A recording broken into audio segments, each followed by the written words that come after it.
কোটি টাকার হাতছানি দিচ্ছে মুস্তাফিজুর রহমান এবং সাকিব আল হাসানের সামনে। আইপিএলে বেশ চড়া দামে বিক্রি হতে পারেন দেশের ক্রিকেটের এই দুই আইকন। ১৯তম আসরকে সামনে রেখে এবারের মিনি অকশনে ১৩৫৫ জন খেলোয়াড়ের নাম উঠতে যাচ্ছে, যেখানে রয়েছেন এই দুই বাংলাদেশি তারকা।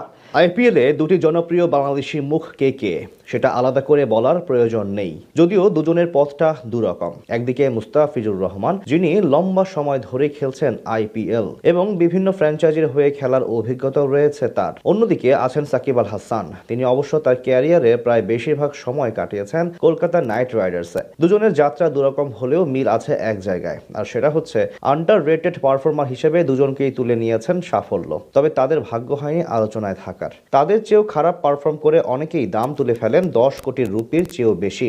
তবে সেখানে এই দুজনের ভাগ্য যেন বড্ড খারাপ, পারফর্ম করেও আলোচনা হয় না তাদেরকে নিয়ে। কে জানে, হয়তো বাংলাদেশি বলেই তাদেরকে নিয়ে আলোচনা করতে চায় না মিডিয়া। আলোচনা তেমন না হলেও এবারের নিলামে ঠিকই দুজনেই আছেন আলোচনা পাওয়ার মতো ক্যাটাগরিতে, যদিও এখানেই সবসময় থাকেন দুজনে। ক্রিকবাজের প্রতিবেদন অনুযায়ী আইপিএল এ 9 মৌসুম খেলা সাকিবের ভিত্তিমূল্য 1 কোটি ভারতীয় রুপি, আর শীর্ষ বিদেশি খেলোয়াড়দের ক্যাটাগরিতে আছেন মুস্তাফিজ।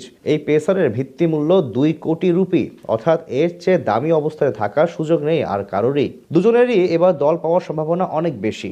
গত আসরে সাকিবের প্রতি কেউ আগ্রহ দেখায়নি, কারণ নিষেধাজ্ঞার জন্য বোলিং করতে পারেননি। তবে এবার আর নেই কোনো বাধা, যেহেতু ব্যাটিং ও বোলিং দুটিই করবেন সাকিব, তাই তাকে ঘিরে আগ্রহ থাকবে ফ্র্যাঞ্চাইজিগুলোর। ফিজকে নিয়ে আলাদা করার কিছুই বলার নেই, প্রতিবারই তিনি প্রমাণ করেছেন নিজেকে। খেলোয়াড় ছেড়ে দেওয়ার পর 10টি দল মিলিয়ে মোট 237.55 কোটি রুপি খরচের সুযোগ নিয়ে নিলামে নামছে। 14টি দেশের ক্রিকেটাররা এবারে নিলামে থাকছেন। আগামী 16 ডিসেম্বর অনুষ্ঠিত হবে নিলাম। যেহেতু কারো কাছেই নেই খুব বড় অঙ্কের অর্থ, তাই সবাই অল্প খরচে চেষ্টা করবে দল সাজিয়ে নেয়ার।